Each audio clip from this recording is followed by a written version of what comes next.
Subscribe कीजिए tribal India TV को और लेटेस्ट अपडेट के लिए बेल आइकन कीजिए। धन्यवाद। जोहार, नमस्कार। मैं Manoj Saran tribal India TV में आप तमाम दर्शकों का स्वागत है। आज हम बात कर रहे हैं राजी पढ़ा प्रार्थना सभा के प्रदेश महासचिव रवि तिग्गा की। रवि तिग्गा युवा हैं, उनमें उत्साह और उमंग देखते बनते हैं। अपने समाज के प्रति वो काफी सजग और सतर्क रहते हैं।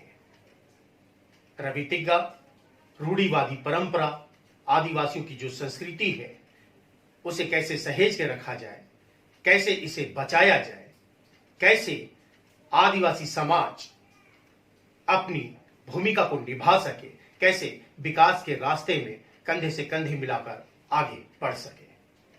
आदिवासी समाज की एकजुटता को लेकर भी काफी काम कर रहे हैं। जल, जंगल, जमीन की बात हो, अपने हक और अधिकार की बात हो, चाहे सरना धर्म कोड की बात हो, तमाम मुद्दों को बहुत ही सकारात्मक रूप से लेकर आगे बढ़ते हैं। रवि तिग्गा और उनकी पूरी टीम मिलकर पूरे शिद्दत से काम करते हैं। काफी अच्छी सोच है और आपको बता दें कि रवि तिग्गा एक बहुत अच्छे वक्ता भी है। बच्चों से लेकर बड़ों तक में उनकी लोकप्रियता देखते बनती है। जब वो बोलते हैं तो लोग उन्हें सुनना चाहते हैं। ट्राइबल इंडिया टीवी के संवाददाता मनोज सरन से रवि तिग्गा ने बेबाक होकर अपनी बातों को रखी। आपको बता दें कि रवि तिग्गा ने जो कहा, जैसा कहा, हम वह उसी तरह से प्रसारण करने जा रहे हैं। किसी भी तरह की कोई कट नहीं होगी। तो आइए देखते हैं ट्राइबल इंडिया टीवी के इस रिपोर्ट में। रवि तिग्गा जी, सबसे पहले तो आपका ट्राइबल इंडिया टीवी में स्वागत है। जोहार। पहला सवाल यही कि आप कब से राजी पढ़ा सरना प्रार्थना से जुड़े और क्यों जुड़े? जी, राजी पढ़ा सरना प्रार्थना सभा से जब सरना प्रार्थना सभा की जो शुरुआत हुई और उसका लहर चारों तरफ फैलने लगा, हमारे धार्मिक अगुवाओं जैसे धर्मगुरु बंधन तिग्गा, सरना रत्न दादा वीरेंद्र भगत, दादा येतो राव, ऐसे महान शख्स जो कि धार्मिक रूप से हमारे लोगों का जो चेतना है उसको जगाने का जो काम करने लगे। और ये जैसे ही हम लोगों को पता चला, हम लोग भी उन लोगों से मिले, उन लोगों से प्रेरित हुए और जब हम लोग इस पर चिंतन मंथन करने लगे तो हमें लगा कि यही वो रास्ता है जिसके माध्यम से समाज को हर कुरीति से दूर किया जा सकता है और समाज के लोगों को जागरूक कर उन लोगों को आगे बढ़ाया जा सकता है। ये पता चला और हम लोग उन लोगों के साथ जुड़े। और ऐसे तो हम लोग गांव घर में अपना सामाजिक काम, लोगों का दुख सुख, इस पर हम अभी से नहीं, मतलब बचपन से हम लोग लगे रहते थे। लेकिन उसके साथ साथ हम लोग सरना प्रार्थना सभा के बारे में कभी सोचे नहीं थे, सुने नहीं थे। इन लोगों के माध्यम से पता चला और हम लोग इस पर इनके साथ शामिल हुए। जहाँ तक है, लगभग प्रार्थना सभा की शुरुआत तो कुछ पहले से हुई, लेकिन हम लोग लगभग 2002-3-4 आसपास से हम लोग जुड़ना शुरू किए। जब महानगर कमेटी का जब गठन होने लगा तो धर्मगुरु बंधन तिग्गा, सरना रत्न दादा वीरेंद्र भगत, इन लोगों ने मुझे देखा, मुझे सुना और उसके बाद वो लोग महानगर का अध्यक्ष के रूप में मेरा नाम घोषित किए। और उसके बाद से महानगर अध्यक्ष के रूप में काफ़ी दिनों तक हम इस रांची महानगर में काम किए और रांची के बाहर भी जोन बनाकर चारों जोन में हम लोग प्रार्थना सभा के माध्यम से अपने लोगों को धार्मिक, सामाजिक, पारंपरिक हर तरीके से उन लोगों को जागरूक करने का काम किया। आदिवासी समाज के लिए कितना जरूरी है अपने धर्म की रक्षा करने के लिए? जिस तरह से आप लोग बढ़े हुए हैं, प्रार्थना सभाएं बनाई गई, प्रार्थनाएं होती हैं, जो पहले नहीं के बराबर था, और आज ये धीरे धीरे लोग जो है कि समाज अपना रहा है। तो इसका विस्तार और करना है या फिर आप लोग संतुष्ट हो गए हैं कि जितना काम करना था हो गया? जी, इसका जो विस्तार की बात है, ये अभी समाज में, दुनिया में, पूरे दुनिया में इसकी सख्त जरूरत है। और इस सरना प्रार्थना सभा जो है, ये एक तरह से इस समाज का स्कूल है। इस सरना प्रार्थना सभा के माध्यम से लोग अपना पारंपरिक नेक दस्तूर के साथ संस्कार जो है और हमारे पुरखों की जो सोच थी, जो उनकी विरासत है, उनकी जो मान्यताएं हैं, वो किस तरह से प्रकृति के साथ निपटते थे, वो प्रकृति को आधार किस तरह से मानकर प्रकृति के साथ चलते थे और प्रकृति में जो संतुलन बनाए रखना है, एक एक चीज और उनका जो सोच विचार हर कुछ ये सरना धर्म में निहित है। तो ये सरना धर्म एक तरह से हमारे पुरखों का विचार है, पुरखों का विरासत है, इसलिए ये सरना धर्म का बचना निहायत ही जरूरी है। और हम लोग इसके सरना प्रार्थना सभा के माध्यम से हम लोग अपने पुरखों की जो बात है, जो मार्गदर्शन है, उस पर हम लोग चल रहे हैं। और आज हम लोग इसको महसूस भी करते हैं कि दुनिया के एक एक लोगों को सरना धर्म और सरना विचार के बारे में जानकारी होनी चाहिए, तभी जाके इस दुनिया में फिर से सतयुग आएगा, ये दुनिया में फिर से प्रकृति शुद्ध होगा और ये दुनिया बचेगी। आज मोबाइल का युग चल रहा है। पिछले 2 दशक से देख लें तो आदिवासी समाज में कुछ बदलाव भी आ गए हैं। आधुनिकता की दौर में कहीं ना कहीं वो जो है पारंपरिक रीति रिवाज संस्कृति खोती हुई भी नजर आ रही है। तो किस तरह की चुनौती देख रहे हैं? जहाँ तक कोई भी चीज बदलाव आता है तो फर्क तो पड़ता ही पड़ता है। जहाँ तक अभी जो टेक्नोलॉजी जो डेवलप कर रहा है, इससे जो अगर हम लोग इसको हर मामले में हम लोग को देखना होगा, बहुत सारी चीजों में ऐसा है कि हम लोग का परंपरा संस्कृति कुछ तो प्रभावित होता ही है, लेकिन अगर उसको सही मायने में अगर दिशा निर्देश दिया जाए तो ये हमारे पक्ष में भी आता है।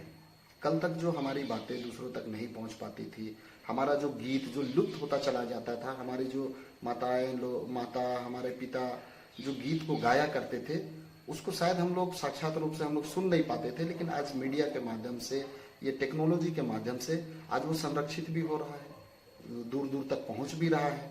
आज झारखंड की बातें नेपाल भी जा रही है, बांग्लादेश भी जा रही है, भूटान भी, और मतलब इस तरह से लोग जो सीधे सीधे नहीं भी हम लोग से मिल पा रहे हैं, लेकिन वो इस संदेश को सुन पा रहे हैं। तो इसी के माध्यम से तो बहुत सारा चीज अगर इस हमारा परंपरा संस्कृति कुछ प्रभावित भी हो रहा है, तो कुछ इसके माध्यम से ठीक ठाक भी हो रहा है। तो हम लोग को जो अच्छा पहलू है उसको हम लोग को पकड़ के आगे बढ़ने की जरूरत है।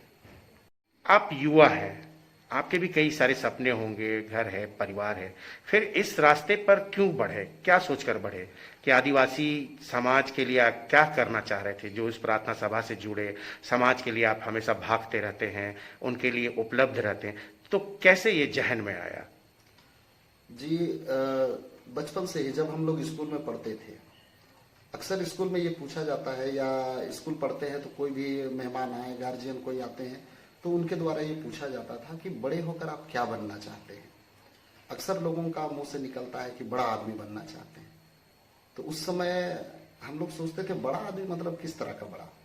तो इसमें हम लोग को देखने को मिलता था कि मतलब बड़ा आदमी उसको इस दुनिया में कहा जाता है जो कि बहुत पैसा कमाता है, मतलब पढ़ लिख के मतलब पैसा ही कमाना, यही दिखता था। तो यहाँ पर उस समय भी हम लोग जब सोचते थे तो मेरा जो जवाब रहता था कि बड़ा होकर हम अच्छा आदमी बनना चाहते हैं। और शुरू से ये था, किसी का अगल बगल कहीं दुख सुख कुछ भी आता था, हम लोग उन लोगों का मदद के लिए हम लोग कूद पड़ते थे। और उन लोगों का मदद करते करते बहुत सारा चीज सीखने को मिलता था, उन लोगों का आशीर्वाद मिलता था, उन लोगों का मार्गदर्शन मिलता था, जो हम लोगों को हर चीज के लिए प्रेरित करता था। और उसके साथ साथ हम लोग देखते थे कि हमारे लोग, खासकर आदिवासी समाज में, ठीक है लोग अनपढ़ हैं, पढ़े लिखे कम है या जैसा भी, लेकिन सोच विचार के मामले में या बाकी चीजों के मामले में उन लोगों को जो हम लोग देखते थे तो बहुत बेहतर लगता था। हम लोग को लगता था कि इन लोगों का जो सोच है, जो साफ सुथरा विचार है, जो अच्छाइयां हैं, वो बाहर आना चाहिए। आज लोग ऊपरी तौर पर जो उनका बाहरी जो दिखता है बस उतने ही तक देख पाते थे, उनके अंदर कोई झांक नहीं पाता था। लेकिन इस सरना प्रार्थना सभा के माध्यम से जब हम अपने अंदर की चीजों को देखने लगे तो वो बहुत बेहतर दिखने लगा। इसलिए हम लोग प्रार्थना सभा की तरफ आकर्षित हुए। इससे पहले हम लोग हक अधिकार की लड़ाई के लिए छात्र संघ भी काफी सक्रिय थे, हम लोग उस आंदोलन में भी जाते थे। केवल हम लोग को सुनाई देना चाहिए कि वहाँ आज सभा हो रही है, आज आदिवासी छात्र संघ में वहाँ हक अधिकार, उनका जो पंपलेट भी निकलता था, बहुत सारे हक अधिकार के बारे में बात लिखा हुआ रहता था, उसको एक बार नहीं 2-3 बार हम लोग पढ़ते थे। तब लगता था कि वो इस तरह का भी कुछ चीज है, तो हम लोग को वहाँ जाने से और कुछ जानकारी होगा। तो हम लोग सभा सम्मेलन में भी जाते रहते थे और उससे बहुत सारा चीज सीखते थे। और ये जो युवा अवस्था है, ये एक ऐसा अवस्था है जब हम लोग जो चाहें, अगर सही रास्ते को अगर पकड़ ले तो निश्चित रूप से हम लोग औरों को भी दिशा दे सकते हैं। तो इस अवस्था को मतलब बेहतर बनाने के लिए कई तरह का सोच विचार दिमाग में आया। कई वैसे विचारकों की भी बात हम लोग सुनते थे कि यही वो अवस्था है जब हम लोग मतलब अपने लिए बेहतर कर सकते हैं, दुनिया के लिए बेहतर कर सकते हैं। और हम लोग अपने महापुरुषों के बारे में सुनते थे, चाहे वीर बुद्धू भगत हो, बिरसा मुंडा हो, सिद्धू कानू हो। भगवान बिरसा मुंडा मात्र 25 साल जिए, लेकिन उस 25 साल की उम्र में वो इतना करके गए कि वो अभी भी नहीं मरे, वो कभी नहीं मरेंगे। तो इसमें हम लोग के जहन में ये बात आया कि कितना जिया वो मायने नहीं रखता है, मायने ये रखता है कि कैसे जिया। जीने वाले में तो लोग 100 साल भी जीते हैं, 100 साल पार भी करते हैं, लेकिन जब वो दुनिया छोड़कर चले जाते हैं तो उनके घर परिवार भी मुश्किल से उनको 1 सप्ताह तक याद रख पाते हैं। कुछ रहा तो थोड़ा दिन और याद रखते हैं, लेकिन उसके बाद भूल सा जाते हैं। लेकिन ऐसे महापुरुष जो कि सैकड़ों साल पहले इस दुनिया को छोड़कर चले गए, लेकिन वो मात्र शरीर से दुनिया को छोड़कर गए हैं, उनका सोच विचार आज भी लोगों को ऊर्जा देती है। तो हम लोग यही हम लोग का सोच उनका जीवनी को देखते हुए आया कि मतलब कितना जिया वो मायने नहीं रखता है, कैसे जिया वो मायने रखता है। और इस दुनिया में जो आया है उनका जाना निश्चित है, कोई आगे जाएगा कोई पीछे जाएगा, और कौन कब जाएगा ये कोई नहीं कह सकता है। इसलिए अपना जीवन जब तक हम लोग जी रहे हैं, एक एक पल एक एक क्षण ऐसा हो कि हम लोग मतलब इस दुनिया में के लिए मतलब औरों के लिए भी हम लोग बेहतर कर पाए। हम लोग और भी अपने महापुरुषों को जो देखते हैं, चाहे बाबा कार्तिक उरांव की बात हो या जयपाल सिंह मुंडा की बात हो या और भी महापुरुषों की बात करें, तो उनको लोग इसलिए नहीं जानते हैं। बाबा कार्तिक उरांव को इसलिए नहीं जानते हैं कि वो बहुत पढ़े लिखे थे, बहुत सारा उनका डिग्री था, इसके लिए उनको नहीं जाना जाता है। वो राजनीति में थे, इसके लिए उनको नहीं जाना जाता है। उनको इसलिए जाना जाता है कि वो अपना जो भी नॉलेज था, जो भी उनके अंदर जो क्षमता थी, उसको वो अपने समाज, अपने लोगों के लिए, इस देश की उन्नति में वो लगाए। तो आज जो उनका काम जो औरों के लिए हुआ, उस काम के एवज में लोग आज उनको याद करते हैं। और नहीं तो पढ़े लिखे लोगों में तो दुनिया में बहुत सारे पढ़े लिखे लोग हैं, लेकिन कहीं ना कहीं पढ़ने लिखने के बाद जो किताबी नॉलेज तो उनके पास आया, पैसा धन दौलत के मामले में वो सक्षम तो हुए, लेकिन कहीं ना कहीं वो सिमट कर परिवार और बीवी बाल बच्चों तक ही सिमट के रह जाते हैं। तो वो कोई जिंदगी नहीं हुआ। वैसे तो खाने पीने और जीने के लिए तो जीव जंतु भी भूखे नहीं रहते हैं, ऊपर वाले ने उनके लिए भी कुछ ना कुछ दिया ही है, वो भी अपना जिंदगी जी लेते हैं। तो जिंदगी वो है जो कि हम लोग औरों के लिए भी, उनके अच्छे के लिए भी हम लोग जी पाए। आदिवासी समाज धीरे धीरे करके आगे बढ़ रहा है, शिक्षित भी हो रहा है, लेकिन गांव में जो आबादी है वो आज भी काफी पिछड़ा हुआ है। कई तरह के अंधविश्वास हैं, शिक्षा नहीं है, कई सारे संसाधन की कमी भी है। तो गांव में किस तरह से विकास हो, आदिवासी समाज किस तरह से अपने हक अधिकार को लेकर सजग हो, सतर्क हो, इसको लेकर भी कुछ काम किया जा रहा है या इसके लेकर कुछ काम करने की योजना है? जी, निश्चित रूप से हमारा खासकर आदिवासी समाज का जो अधिकांश जनसंख्या जो है वो तो गांवों पर ही है। और निश्चित रूप से हम लोगों का जो है कि ये सरना प्रार्थना सभा वो सिर्फ केवल धर्म कर्म सिर्फ उतना ही तक सीमित नहीं है, वो एक विचार है, एक वैसा सोच है जो कि मतलब आदमी को अंदर से बेहतर बनाता है।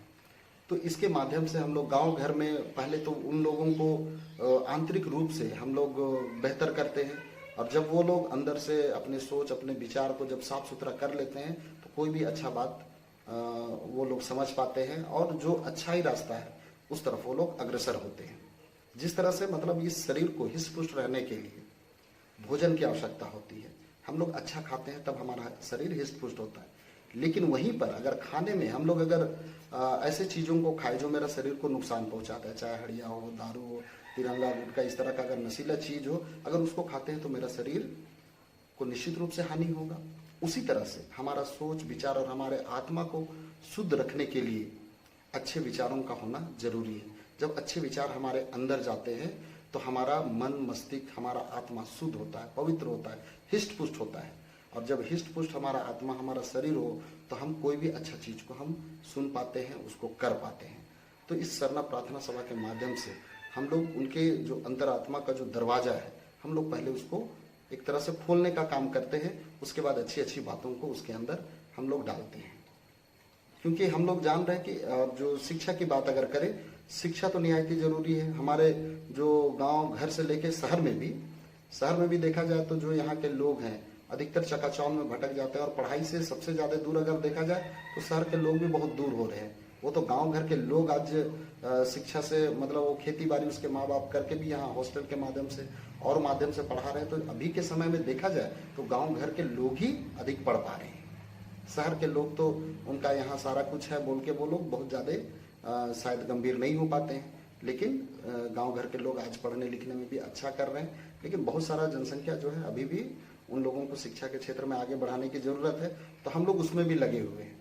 और ये राजीपाड़ा सरना प्रार्थना सभा शिक्षा के क्षेत्र में भी बहुत सारा काम कर भी रहा है और आगे भी करने जा रहा है। तो शिक्षा जो है, शिक्षा के साथ कैसे उसमें और जोड़े कि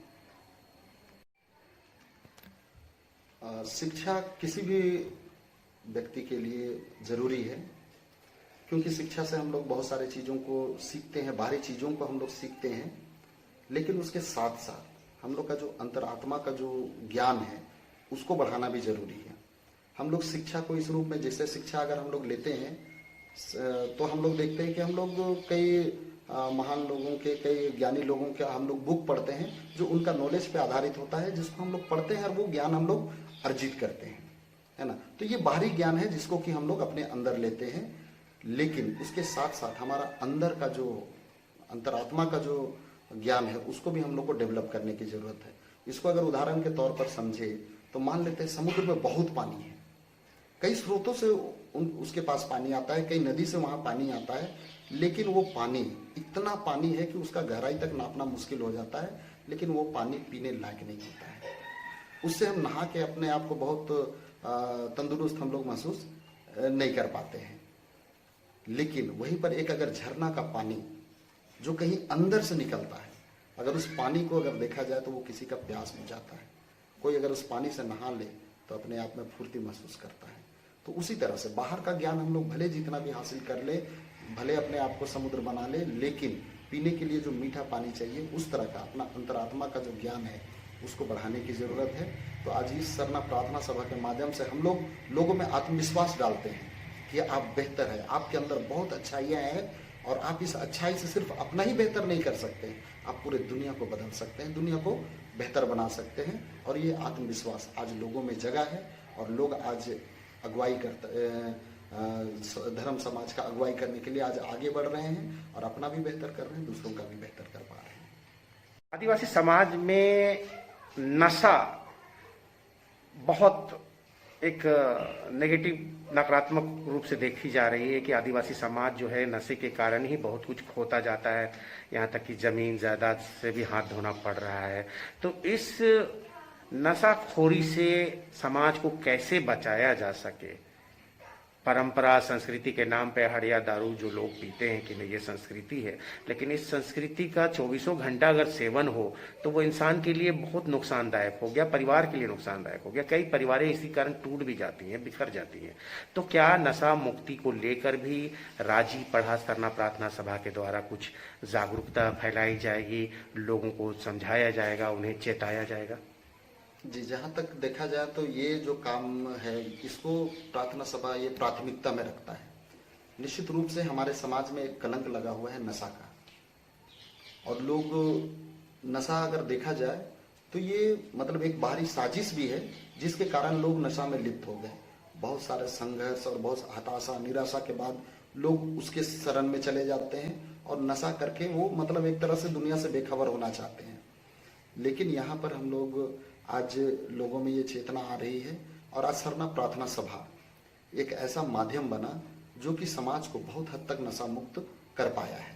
कल तक कहीं अगर आदिवासी समाज का भीड़ देखा जाता था तो आंख बंद करके लोग बोलते थे कि आदिवासी समाज के लोग हैं, मतलब बिना पिए तो नहीं होंगे।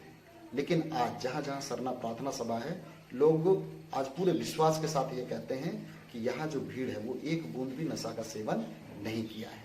तो आज वो नशा का जो कलंक है वो निश्चित रूप से इस सरना प्रार्थना सभा के माध्यम से एक तरह से हट गया है। बहुत सारे लोग जो कि इस सरना प्रार्थना सभा से जुड़ने के बाद पहले वो लोग बहुत नशा करते थे, वैसे वैसे लोग पहला तो वो लोग कंट्रोल किए कि बृहस्पतिवार के दिन हम सरना जाएंगे, नहा धो के जाएंगे और उस दिन नशा नहीं करेंगे। इस पहल को वो लोग शुरू किए और जब बृहस्पतिवार को वो लोग छोड़े तो वो दिन उन लोगों को कुछ बेहतर लगा, कुछ स्पेशल लगा। अपने घर परिवार, अपने घर वालों से जब बात किए तो वो शायद उनको लगा कि कुछ नया चीज़ मिला हमको, अपने बच्चों का प्यार, अपने घर वालों का जो स्नेह जो मिला। और उसके बाद वो धीरे धीरे अपने आप को कंट्रोल करने लगे और धीरे धीरे वो नशा को कुछ कम किया। और उसके साथ साथ आज के समय में वैसे लोग जो बिना पिए 1 घंटा भी नहीं रह सकते थे, वैसे लोग आज नशा से पूरी तरह से दूर हैं। तो ये बहुत बड़ी उपलब्धि है।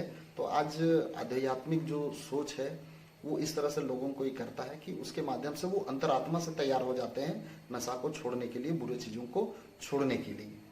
तो इस पर तो बदलाव आया है और नशा से लोग आज परहेज किए हैं। बात करते हैं सरना धर्म कोड की। तो जिस तरह से आप और आपकी पूरी टीम, जितने मतलब कि बड़े बुजुर्ग रहे जिन्होंने अगुवाई की सरना धर्म कोड को लेकर, लड़ाई लड़ी, आप लोग अभी हाल में दिल्ली भी गए, तो ये सरना धर्म कोड आदिवासी समाज के लिए कितना जरूरी है? कई तरह की बातें हो रही हैं, कई तरह की मांग हो रही है, आदिवासी समाज भटकाव में है आज। कई तरह के जो हैं कि अलग अलग संगठन अलग अलग तरह की बातें रख रहे हैं। तो आदिवासी समाज के लिए सरना धर्म कोड वाकई जरूरी है या साजिश है? जहां तक है सरना धर्म कोड की जो आवश्यकता है, यह सिर्फ सरना समाज के लिए ही जरूरी नहीं है, सिर्फ आदिवासी समाज के लिए जरूरी नहीं है, ये पूरे विश्व के लिए जरूरी है। अगर इसको हम लोग अगर पीछे के समय से अगर हम लोग देखें तो एक युग था जिस युग को सतयुग कहा जाता था। सतयुग, लोग झूठ बोलना नहीं जानते थे, लोग साजिश नहीं करते थे, लोग रास्ता चलवा पे भी भरोसा करते थे। वो युग सतयुग कहलाता था। आज के समय में हम लोग देखते हैं कि आज दुनिया में बहुत सारा धर्म है, हिंदू, मुस्लिम, सिख, ईसाई, बौद्ध, जैन, बहुत सारे धर्म हैं। बहुत सारे धर्म प्रवर्तक आए, ईसा मसीह, मोहम्मद पैगंबर, गौतम बुद्ध, कई धर्म प्रवर्तक आए, कई तरह के धर्म ग्रंथ है, कुरान, बाइबल, हदीस।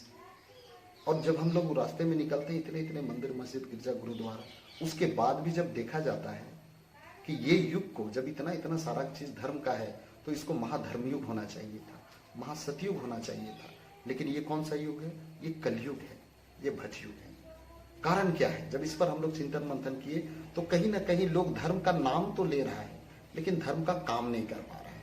तो जब हम लोग इस पर चिंतन मंथन किए कि आखिर ये धर्म का नाम है तो धर्म का काम क्या है, तो वाकई में धर्म का अगर आत्मा देखा जाए तो सच्चाई, अच्छाई, ईमानदारी, नैतिकता, मानवता, इंसानियत, जिम्मेवारी, कर्तव्य, ये धर्म का आत्मा है। इसके बिना वो जो धर्म का नाम रूपी जो शरीर है वो अधूरा है। कोई अपने आप को कितना भी धर्मी बोल दे, अगर उसके अंदर नैतिकता, मानवता, इंसानियत, जिम्मेवारी ना रहे तो वो कभी धर्मी नहीं हो सकता है, चाहे वो किसी भी धर्म का नाम ले ले। लेकिन जब हम लोग इस कलयुग और इस भटयुग में भी जब हम लोग अपने लोगों को देखते हैं, प्रकृति से जुड़े हुए लोगों को देखते हैं, और दुनिया के किसी भी समाज के लोगों से भी अगर हम लोग को सुनने को मिलता है कि इस कलयुग, इस भटयुग में भी सबसे सच्चे, सबसे अच्छे और सबसे ईमानदार कौन लोग हैं, तो नाम आता है प्रकृति प्रेमी आदिवासियों का, सरना धर्मावलंबियों का। तब हम लोग जब इस पर चिंतन मंथन होता है कि आखिर ऐसा कैसे है, तो पता चलता है कि आज भी आदिवासी समाज जो है, जो प्रकृति के साथ चलता है, वो दुनिया के चकाचौंध से दूर है। दुनिया जिस भौतिक चीजों के पीछे जो भागती है, इससे आदिवासी समाज आज भी दूर है। और उस युग में जो हमारे पुरखा उसी पेड़ के नीचे और पहाड़ और टोंगरी में पूजा किया करते थे, आज भी हमारे लोग उसी पेड़ के नीचे और पहाड़ और टोंगरी में पूजा किया करते हैं और आज भी प्रकृति के मार्ग को पकड़ कर चले हैं। इसलिए प्रकृति जिस तरह से निश्चल होता है, प्रकृति पवित्र होता है, हम प्रकृति से सीखते हैं, इसलिए हमारे लोग आज भी सच्चे, अच्छे और ईमानदार हैं। तो धर्म का मतलब ही है सच्चा, अच्छा, ईमानदार। तो ये सारा गुण आज भी हमारे लोगों में है। तो ये इसलिए कि पुरखों का ये बताया हुआ रास्ता है, तो इस रास्ते के माध्यम से ही इस दुनिया में अगर फिर से सतयुग लाना है तो यही वो रास्ता है जो कि इस दुनिया में सतयुग को ला सकता है। तो इसलिए हम लोग इस सरना धर्म कोड की अहमियत को हम लोग जानते हैं और इसके लिए हमारे पुरखों ने भी लड़ा। हम अगर इतिहास देखें तो इस भारत देश में हो या पूरे विश्व में बहुत सारी लड़ाइयां लड़ी गई, और वो जो लड़ाइयां जो लड़ी गई, हम लोग देखें कि कोई अपना राजपाट बढ़ाने के लिए लड़ा, कोई अपना धन दौलत बढ़ाने के लिए लड़ा, कोई अपना मान सम्मान बढ़ाने के लिए लड़ा। लेकिन आदिवासी समाज के जितने भी महापुरुष हैं वो भी संघर्ष किए, वो भी लड़ाई लड़े। लेकिन वो जो लड़े वो किसी राजपाट के लिए नहीं लड़े, वो किसी धन दौलत के लिए नहीं लड़े, वो अपना बहुत आलीशान जिंदगी जी उसके लिए नहीं लड़े, बल्कि आदिवासी समाज के जितने भी महापुरुष है वो जल जंगल जमीन की रक्षा के लिए लड़े, अर्थात इस प्रकृति की रक्षा के लिए लड़े। क्योंकि हमारे महापुरुषों को, हमारे पुरखों को ये पता है कि दुनिया का जितना भी चकाचौंध का चीज जिसको हम लोग ऊपरी तौर पर देखते हैं उसके बिना हम जी सकते हैं, लेकिन इस प्रकृति के बिना हम बिल्कुल भी जी नहीं सकते हैं। तो जहां भी प्रकृति को नुकसान हुआ तो उसके लिए हमारे पुरखों ने संघर्ष किया, वो हमेशा ये जल जंगल और जमीन के लिए ही वो संघर्ष किए। तो ये सरना धर्म के अंतर्गत ये प्रकृति जो है, ये प्रकृति ही आधार है सरना धर्म का, और इसकी रक्षा के लिए हमारे पुरखा आज से नहीं उस समय से लड़ते आ रहे हैं। आज अगर सरना धर्म बचेगा तो ये सरना धर्म सिर्फ नाम या लेबल के लिए नहीं लड़ा जा रहा है, ये सरना धर्म के साथ वो सोच बचेगा। हमारे पुरखों का जो सोच था, जो विचार था इस प्रकृति को सुरक्षित संरक्षित रखने का, क्योंकि हम जानते हैं कि ये प्रकृति जो कुछ नहीं बोलता है लेकिन बिना बोले भी हमें वो चीज देता है जिसके बिना हम जीने की कल्पना नहीं कर सकते हैं। हवा जो हम सांस में लेते हैं, आज अगर कुछ मिनट के लिए, कुछ क्षण के लिए अगर हवा रुक जाए पूरा दुनिया तहस नहस हो जाएगा। हम बाकी चीज के लिए लंबा लंबा लाइन लगाते हैं, लेकिन प्रकृति बिना मांगे हमें हर कुछ देता है, उसके लिए हम लोग कितना लंबा लाइन लगते हैं। लेकिन कम से कम अगर हम उसके लिए लाइन नहीं लग रहे हैं तो कम से कम उसको संरक्षित तो रख सकते हैं। और यहाँ प्रकृति, जैसे मान ले कोई पेड़ है, पेड़ को अगर हम काटते हैं तो वो खुद अपने आप को नहीं बचा सकता है। उसको हमको समझना है कि वो हमारे लिए कितना जरूरी है। उसको हम अगर काट दें तो वो अपने आप को बचा नहीं सकता है, तो उसको बचाने के लिए तो कोई होना चाहिए।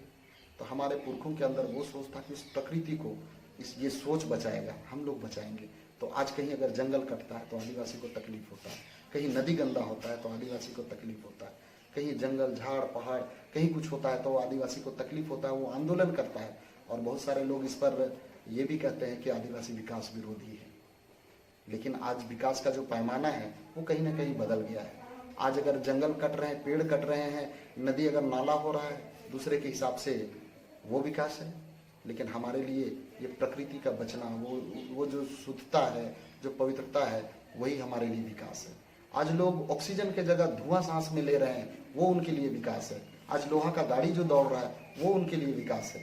लेकिन हमारे लिए तो जंगल का जो भीनी भीनी जो हवा, जो पवित्र हवा बहता है, जिसको सांस लेके हम हिष्ट पुष्ट रहते हैं, वो हमारे लिए विकास है। तो ये सारी चीजें हैं। तो आज सरना कोड इस विचार को बचाने की बात है, तो इसलिए सरना धर्म कोड के लिए आंदोलन किया जा रहा है। रवि जी, आदिवासी समाज जो है प्रकृति पूजक है, या यूं कह लीजिए कि प्रकृति के सबसे बड़े प्रहरी भी हैं। लेकिन जिस तरह से आज प्रकृति के साथ छेड़छाड़ हो रही है, जिस तरह से उसकी विनाश लीला लिखी जा रही है, अवैध जो है कि पेड़ों की कटाई हो रही है, जंगल के जंगल सफाए हो जा रहे हैं, तो उस प्रकृति पूजक आदिवासी समाज को कितना तकलीफ है। दूसरी बात कि क्या प्रकृति सिर्फ आदिवासी को ही लाभ पहुंचाती है या अन्य लोगों के लिए भी प्रकृति है? जहां तक प्रकृति को जिस तरह से अभी क्षति पहुंचाया जा रहा है, आदिवासी समाज इससे काफी मर्माहत है। आज एक पेड़ भी कटता है तो हमारा जो सोच है, हमारा जो विचार है, उसके हिसाब से काफी तकलीफ होता है। लगता है कि क्योंकि हम लोग इस धरती को माँ कहते हैं, और उस पेड़ और ये धरती में जितना भी प्राकृतिक जो चीज है उसको हम अपनी भाई बहन की तरह मानते हैं, और वो कटता है तो लगता है मेरा भाई कट रहा है। तो तकलीफ तो काफी हो रहा है। और हम लोग देख रहे हैं कि जो चीज यहाँ चाहे सरकारी नीति के तहत हो या कुछ भी हो, उसकी कमी की वजह से आज प्रकृति को काफी क्षति हो रहा है। हम लोग यहाँ जैसे अगर हम लोग नदी की बात करें, कल तक उस नदी का पानी हम लोग पीते थे, वहां नहाते थे, सारा कुछ करते थे। लेकिन जैसे जैसे शहरीकरण और ये होने लगा, या फिर जो लोग भी जो बाद में जो बसने लगे, उनका भी सोच अगर देखा जाए तो वो जहां से बसना शुरू किए वो नदी ना रह के वो नाला हो गया। जबकि यहाँ लोग तब से रह रहे हैं जब उनको याद भी नहीं है। 1932 का खतियान हो तो सर्वे का बात हो गया, उससे कई युग पहले से लोग रह रहे हैं, लेकिन एक बूंद भी गंदा पानी उस नदी में नहीं जाता था। तो आज आदिवासी समाज अगर प्रकृति को मानता है तो सिर्फ वो उसकी पूजा नहीं करता है, बल्कि उसको सुरक्षित रखता है। आज लोग अपने आप को प्रकृति पूजक तो कहते हैं, नदी की भी पूजा की जाती है, सब पूजा की जाती है, लेकिन अगर हम उसको कचरा ही कर दे, उसको नाला ही बना दे, तो फिर हम उसको सिर्फ उनसे कुछ चाह रहे हैं, कुछ मनोकामना चाह रहे हैं, तो उसके लिए केवल पूजा कर रहे हैं, हम उसको सुरक्षा तो हम लोग नहीं दे रहे हैं। तो आज नदी नाला हो गया, आज यहाँ करोड़ों का प्रोजेक्ट आया, लेकिन भी वो उस चीज को नहीं बचा पाया। लेकिन कहीं ना कहीं हम लोग आदिवासी समाज ऐसा समाज है, अगर उनको सही मायने में अगर सही दिशा निर्देश दे दिया जाए, सुविधा दे दिया जाए, तो आदिवासी समाज अगर चाह ले तो वो अपना जो पारंपरिक विधि है उसके अनुसार वो प्रकृति को बचा सकता है, पेड़ को बचा सकता है, क्योंकि वो उसके अंदर है, उसके खून में है। आज सरकार से हम लोग चाहेंगे कि जो इतना करोड़ों रुपया जो विकास के नाम पे खर्च कर रहा है, अगर मान ले हमें शुद्ध हवा ही ना मिले तो वो विकास किस काम का। तो आज पेड़ को बचाने के लिए, इस प्रकृति को बचाने के लिए, पानी को शुद्ध रखने के लिए उनको कई तरह का योजना बनना चाहिए। अभी हम लोग को बहुत तकलीफ हुआ कि पता चला कि नहीं, सड़क के किनारे नालियां बन रही हैं। नाली बनते तो हम लोग देख रहे हैं, लेकिन इससे हम लोग ये देख रहे हैं कि इतना पक्कीकरण हो गया कि बरसात का पानी जितना भी बारिश में आया वो एक तो रोड में बह रहा है, दूसरी बात है कि अगर नाली में भी गया तो नाली में सीधा गया और वो सीधे जाके वो नदी में चला गया, जिसको पहले से नाला किए हुए हैं, और वहां से बह के सीधे समुद्र में चला गया। मतलब ये जमीन का जो पानी का जो लेवल है, अगर हम यहाँ बोरिंग करके अगर हम पानी निकाल रहे हैं तो वो ऐसा नहीं कि मतलब जमीन को ऐसे ही मतलब वहां सिर्फ पानी रखा हुआ है और उसको सिर्फ निकालना है, नहीं, बल्कि उस जमीन के अंदर भी पानी जाना चाहिए। आज उस समय जैसे बहुत सारा जमीन ऐसा रहता था जो पक्कीकरण नहीं रहता था, खेत के माध्यम से जो आर बंधा हुआ रहता था, पानी वहां जमता था, धरती को जितना सोखना रहता था वो उस पानी को सोखता था, और बाकी पानी से रोपा उपा होके धान का खेती होता था, बहुत सारा चीज होता था। तो धरती को भरपूर मात्रा में पानी मिलता था, जबकि उस समय उतना बोरिंग नहीं था। आज तो जितना भी घर हम लोग देखते हैं, जितना क्वार्टर देखते हैं, सटासट मतलब जितना क्वार्टर है उतना बोरिंग है। तो उस हिसाब से इस धरती को तो और पानी चाहिए था, लेकिन यहाँ ठीक उल्टा हो गया कि वो पानी जो धरती को मिलना चाहिए वो तो नहीं मिल पा रहा है, ऊपर से जो बरसात का पानी है उसको भी सिर्फ बहा दिया जा रहा है। अगर इसको सरकार चाहती तो वो पानी को मान ले, अगर नाला के माध्यम से ही अगर उसको रोड में ना जमे बोल के नाला में ले जाया गया, लेकिन कहीं रेन वाटर हार्वेस्टिंग के तर्ज पर कहीं कोई गड्ढा करता और वहां वो पानी जाता, जितना धरती सोख सकता था वो सोखता, और बाकी पानी फिर वो बह के निकल सकता था, लेकिन ऐसा नहीं किया गया, जिसके कारण आज धरती को बिल्कुल भी पानी नहीं मिल रहा है और वाटर लेवल लगातार गिरता चला जा रहा है। ऊपर से गंदगी इतना हो रहा है कि जो रहा सहा पानी है आज वो भी इतना दूषित हो गया है कि आप अगर सीधे पानी पीना चाहेंगे तो वो पानी में ना कोई टेस्ट है ना कुछ नहीं, ऊपर से आपको दुर्गंध और बहुत सारा चीज जो कि आपके स्वास्थ्य के लिए हानिकारक हो सकता है, ऐसा पानी है। तो आज मजबूरन आदमी फिल्टर पानी पी रहा है जहाँ कोई मिनरल्स नहीं है, जो कि हमारे शरीर के लिए बहुत अच्छा तो नहीं होगा। जबकि पहले कुआं का पानी या फिर बोरिंग का भी पानी जो हम लोग पीते थे उसमें हर हमारा शरीर को जो जरूरत था वो सारा चीज हम लोग को मिलता था। तो आज विकास के नाम पे अंधविकास का जो दौड़ चल रहा है उसको सबको समझने की जरूरत है, सरकार को समझने की जरूरत है, आम लोगों को भी समझने की जरूरत है। आदिवासियों के सबसे पवित्र सृष्टि स्थल सिरासीता नाले, हर वर्ष वहां पर बड़े आयोजन होते हैं। फरवरी माह के पहले सप्ताह में जो गुरुवार है वहां के कायाकल्प करने की बात हुई, सरकार 5 करोड़ संभवतः पैसे भी देने की बात हुई कि वहां की विकास की जाएगी। तो किस तरह से देख रहे हैं, क्योंकि वहां पर देश के विभिन्न राज्यों के जो आदिवासी समाज है जिनकी आस्था जुड़ी है सब वहां पहुंचते हैं, लेकिन सुविधा के नाम पर एक भी चीज नहीं है। बारिश हो जाए तो सर छुपाने की जगह नहीं, पीने की पानी नहीं, शौचालय नहीं, किसी तरह की कोई बात नहीं। जो वहां पर नदी नाला गड़ा ढीपा है उसी में लोग नहाते हैं, आस्था की डुबकी लगाते हैं और उस पवित्र स्थल को पहुंचते हैं। तो किस तरह की जिम्मेवारी है और कैसे कायाकल्प होगा इसके बारे में वाकई में वो हमारे लिए जो हमारा एक तरह से वो सरना तीर्थ स्थल है, देश दुनिया से लोग आते हैं, सृष्टि स्थल के रूप में उस जगह को माना जाता है और लोगों का एक तरह से जुटान होता है।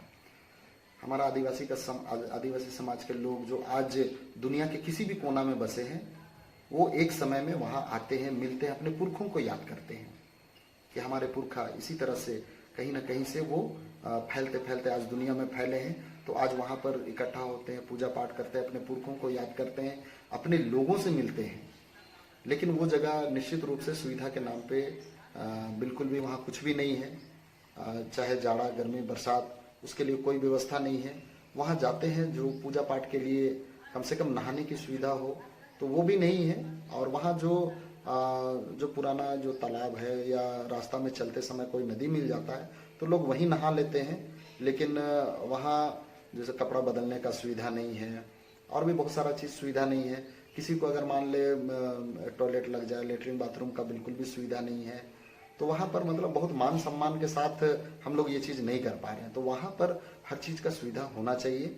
जब इतने लोगों के साथ वो आस्था के साथ जुड़ा हुआ है तो वहाँ शेड भी होना चाहिए, वहाँ लेटरिन बाथरूम भी होना चाहिए।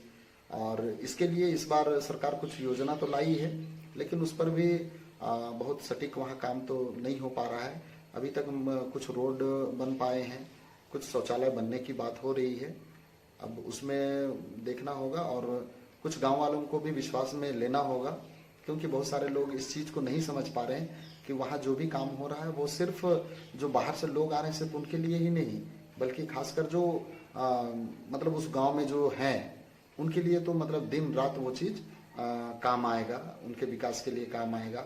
और आज इस चीज़ को गांव वाले बहुत सारे लोग हैं जो महसूस भी कर रहे हैं। उन लोगों से बात भी होती है कि आप लोग जब यहाँ आते हैं आप लोग से मिलना जुलना होता है। गांव के लोग कल तक मतलब कोई जीने खाने का, जीविकोपार्जन का कोई साधन नहीं दिखता था तो वो लोग इधर उधर भटक जाते थे। लेकिन आज के समय में वहाँ लगभग हर बृहस्पतिवार को लोग जा रहे हैं।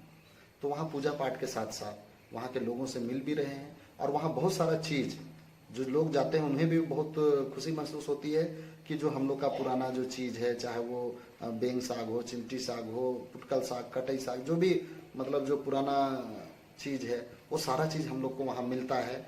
तो उसे पैसा देकर वहाँ से खरीदते हैं, उन लोगों को कुछ पैसा मिल जाता है और जो लोग जाते हैं उन लोगों को वहाँ जो अपना आस्था का जो स्थल है वहाँ का कुछ चीज़ खाने को मिल जाता है। तो ये बहुत बड़ी चीज़ है। और कल के दिन में निश्चित रूप से जब उस जगह को अगर डेवलप किया जाए तो उस गांव घर के लोग और आसपास के जो लोग हैं उस इस चीज़ के माध्यम से उनका जीने रहने का जो तरीका है, जो स्तर है वो काफ़ी ऊंचा होने वाला है। और कल के दिन में अगर सरकार अगर इस पर विशेष ध्यान देगी तो निश्चित रूप से वहाँ के जो लोकल लोग हैं उनका जीवन स्तर काफ़ी बेहतर होगा और साथ में जितने लोग श्रद्धा आस्था से जो वहाँ जा रहे हैं उन्हें भी काफ़ी सुविधा होगी। तो ये संख्या भी बढ़ेगा और लोग जो अभी कुछ ही महीना वहाँ जा पाते हैं वो सालों भर वहाँ जा पाएंगे और लगातार ये वहाँ आना जाना और ये होगा और लोगों का जुड़ाव भी उसके साथ होगा। ककड़ो लता, धर्म कांडो और ढकनी चुआ। ढकनी चुआ जाने के लिए काफ़ी पहाड़ पे चढ़ाई चढ़नी पड़ती है, दुर्गम रास्ते हैं। तो वहाँ पर हर उम्र के बच्चे से लेके बुजुर्ग तक, महिलाएं, युवक, युवतियाँ सभी जाते हैं क्योंकि वहाँ जाना अनिवार्य समझा जाता है, वहाँ दर्शन करना होता है। लेकिन वहाँ पर भी क्या लगता है कि कुछ सुविधाएं होनी चाहिए ताकि लोग आसानी से जा सकें, चढ़ सकें। रास्ते में ऐसे कुछ शेड हों जहाँ पर वो थोड़ा बैठ सके, आराम कर सके। तो ऐसी कुछ व्यवस्था करने की योजना है जो सरकार ने ऐसे फंड दिए हैं या आपके तरफ से सरकार को ऐसी कोई बातें बताई गई हो? जी, सरकार को इसके लिए अवगत तो कराया गया है और जो फंड अभी जो पास किया गया है उसमें बाद में उस पहाड़ में सीढ़ी बनाने की बात हो रही है। तो सीढ़ी बन जाने से निश्चित रूप से काफ़ी चढ़ने वालों को सुविधा तो होगी क्योंकि जो ढकनी चुआ जाने के लिए जिस पहाड़ पर हम लोग चढ़ते हैं वो काफ़ी खड़ा पहाड़ है और उसमें चढ़ने के लिए काफ़ी घूम फिर के और मतलब गिरने का भी काफ़ी डर बना रहता है। लोग उपास प्यास करके वहाँ अपना श्रद्धा आस्था के लिए जाते हैं। तो अगर वहाँ सीढ़ी बन जाए और बीच बीच में शेड बन जाए और कुछ पीने का पानी और ये सब का अगर व्यवस्था अगर हो जाए तो बहुत ही बेहतर होगा। लोग काफ़ी संख्या में कंटिन्यू वहाँ लोग चढ़ाई करते हैं, वहाँ चढ़ते हैं। तो इस तरह की सुविधा की वहाँ निश्चित रूप से ज़रूरत तो है और इसके लिए सीढ़ी पर पहल हुई है। और कुछ हमारे जो अगुवागण है उनका यह भी कहना था कि अगर सरकार अगर इसको अगर गंभीरता से ले तो वो ये भी कर सकती है कि जो एक रोपवे, हाँ, रोपवे का जो था उसकी अगर व्यवस्था हो जाए तब तो मतलब हमको लगता है सिर्फ देश के ही नहीं विदेश के भी लोग आएंगे और वो जो जगह का जो महत्व है वो बढ़ेगा और उनको सुविधाएं भी मिलेंगी। और जहां तक इससे सरकार भी जो पर्यटन स्थल के रूप में जो सरकार जो राज्य सरकार को जो आमदनी होती है निश्चित रूप से इसमें बढ़ोतरी होगी। रवि जी, आप युवा हैं, बहुत बढ़ चढ़कर अपनी भूमिका को निभा रहे हैं, सामाजिक तौर से, धार्मिक रूप से।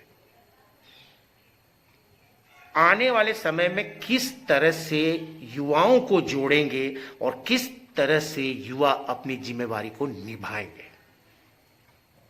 जी, आने वाले दिनों में युवाओं की पूरे दुनिया को आगे ले जाने में युवाओं की बहुत अहम भूमिका होती है और इस मामले में हम लोग भी अपनी जिम्मेवारी को समझे, इसीलिए आज हम लोग भी धर्म समाज के कामों को हम लोग कर पा रहे हैं। और आने वाले दिनों में हम लोग भी युवाओं को हर मामले में हम लोग शिक्षित करेंगे, प्रशिक्षित करेंगे और वो लोग भी मतलब संतुष्ट होंगे कि वो लोग भी धर्म समाज के काम में अपना जीवन को लगा पा रहे हैं। तो इसके लिए कई तरह की प्लानिंग की जा रही है। इससे पहले भी हम लोग सरना यूथ लीडरशिप ट्रेनिंग करके हम लोग कुछ ट्रेनिंग हम लोग किए और वो एक तरह से एक्सपेरिमेंट था जिसमें हम लोग काफी हद तक हम लोग मतलब देखा जाए तो 100 से ज्यादा ही हम लोग सफल हुए। तो इसी तरह का हम लोग करने जा रहे हैं। इसके लिए हम लोग कुछ अगुआ लोग जो है वो बारी बारी से हम मतलब हर बृहस्पतिवार जो हम लोग बैठते हैं तो उस तरह से हम लोग बैठेंगे, हम लोग चिंतन मंथन करेंगे और वहां से जो निचोड़ निकलेगा उन सारी चीजों को ट्रेनिंग के माध्यम से, प्रशिक्षण के माध्यम से हम लोग युवाओं को देंगे और वो युवा फिर उन सारी चीजों को सीखेंगे, जानेंगे और पूरे आत्मविश्वास के साथ लोगों के बीच में जाएंगे और उन सारी चीजों को वो आगे तक फैलाएंगे। तो इसकी पूरी तैयारी हो रही है। रवि जी, झारखंड के अलावे किन किन राज्यों में आप लोगों की गतिविधियां रही हैं? किस तरह से सरना धर्म कोड का आंदोलन अन्य राज्यों तक पहुंचा? सरना धर्म कोड का जो आंदोलन है वो झारखंड के सभी जिलों के साथ साथ उड़ीसा, छत्तीसगढ़, बंगाल, बिहार, नेपाल, यूपी, एमपी कई जगह हम लोगों का सरना प्रार्थना सभा के माध्यम से लोग आगे बढ़ रहे हैं और इसका प्रचार प्रसार हो रहा है। उसके अलावे भारत देश के अलावे भी नेपाल हुआ, बांग्लादेश, भूटान, यहाँ भी सरना प्रार्थना सभा के माध्यम से लोग जुड़ रहे हैं और वहाँ भी हमारी कमेटी गठित हो चुकी है। तो इस तरह से आज देखा जाए तो देश ही नहीं दुनिया में आज सरना धर्म का प्रचार प्रसार हो रहा है और हम लोगों को भी लगभग सभी जगह जाने का मौका मिलता है। रवि जी, एक कड़वा सवाल ये है, चूंकि आप लोग राजी पढ़ा सरना प्रार्थना सभा से जुड़े हुए हैं और राजी पढ़ा सरना प्रार्थना से धर्मगुरु बंधन तिग्गा भी है। धर्मगुरु बंधन तिग्गा पर हमेशा से ये उंगलियां उठती रही है, यह सवाल उठता रहा है कि आदिवासी समाज में धर्मगुरु का कोई स्थान नहीं है, हमारा कोई धर्मगुरु नहीं होता है। तो इसके पीछे क्या कारण है? लोग इस तरह से क्यों सोचते हैं, जबकि धर्मगुरु की गतिविधियां सामाजिक और धार्मिक रूप से बहुत मायने रखती है। वो हर जगह पहुंचते हैं, लोग उनके पास पहुंचते हैं, हजारों लोग उनके अनुयायी हैं। तो लोगों का यही कहना है कि इसके पीछे उनका स्वार्थ है।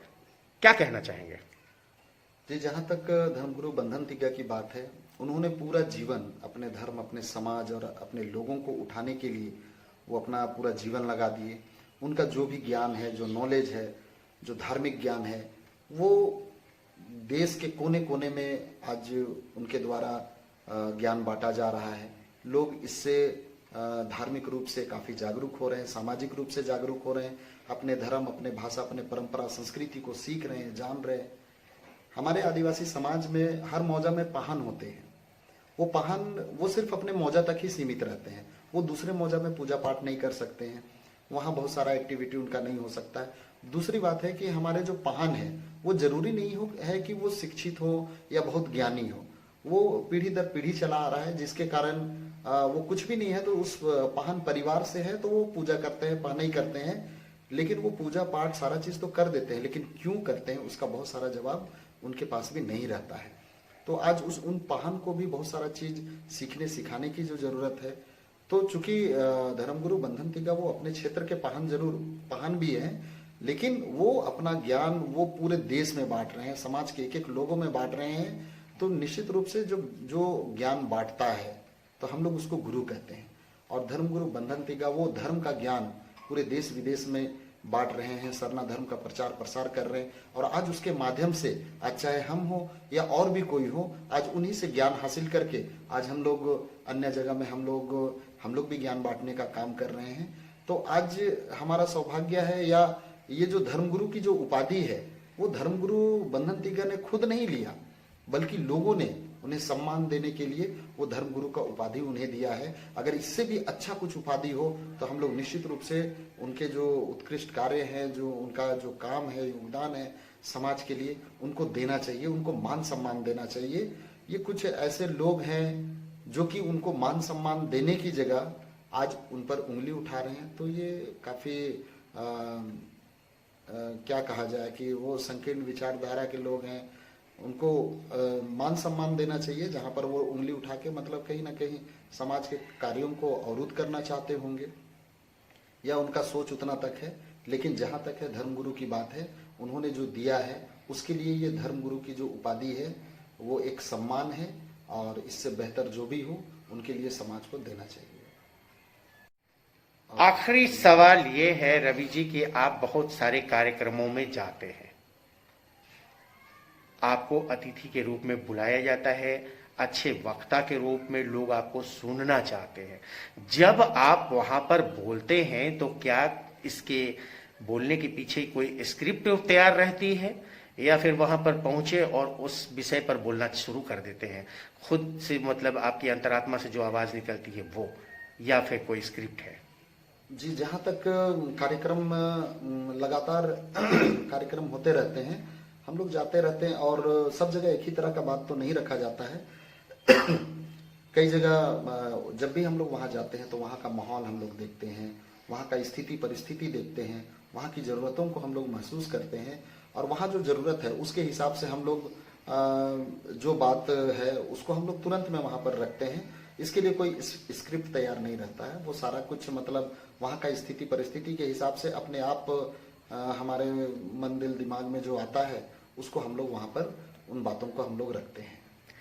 समाज के बड़े बुजुर्ग और युवाओं के लिए रवि तिग्गा का क्या संदेश है या क्या अनुरोध है? जी, समाज के लिए यही संदेश है जो कि हम पहले भी कह चुके कि कितना जिया वो मायने नहीं रखता है, कैसे जिया वो मायने रखता है। तो इस चीज को एक एक लोग अपने जीवन में चरितार्थ करें, और जब हम लोग जिंदगी जी रहे हैं तो इसके लिए बाबा कार्तिक उरांव ने एक बहुत सटीक संदेश हम लोगों के लिए देकर गया है। उन्होंने कहा कि समाज के प्रति हमारा क्या दायित्व है। तो पहला लर्न, दूसरा अर्न, तीसरा रिटर्न।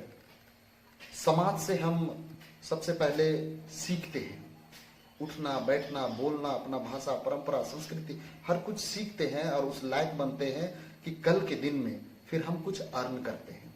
हम पढ़ते हैं, लिखते हैं, बढ़ते हैं, हम अर्न करते हैं। हम समाज का ही सर्टिफिकेट दिखा के कोई पेट्रोल पंप लेता है, कोई गैस एजेंसी लेता है, कास्ट सर्टिफिकेट के माध्यम से स्टेपन लेता है, स्कूल में एडमिशन होता है, नौकरी तक हम लोगों को समाज के द्वारा समाज के कास्ट सर्टिफिकेट से मिलता है।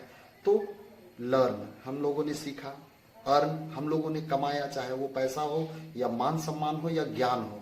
तीसरा आता है रिटर्न, जिसको कि समाज को अब हम लोग को वापस करने की जरूरत है।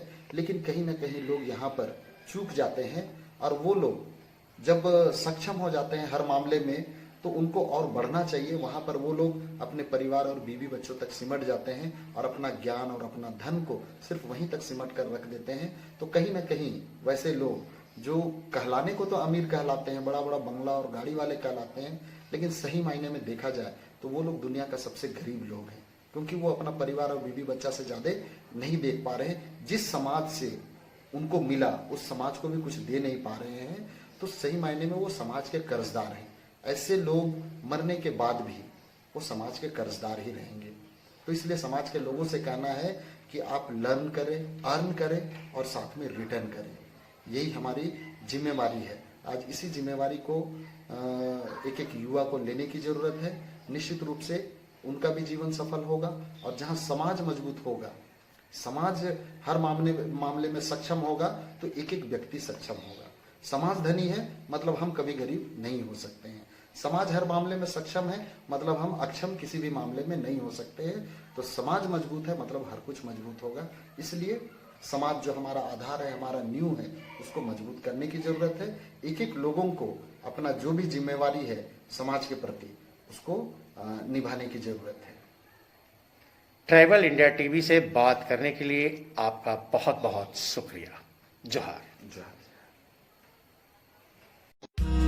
हमारा YouTube चैनल सब्सक्राइब करें और लेटेस्ट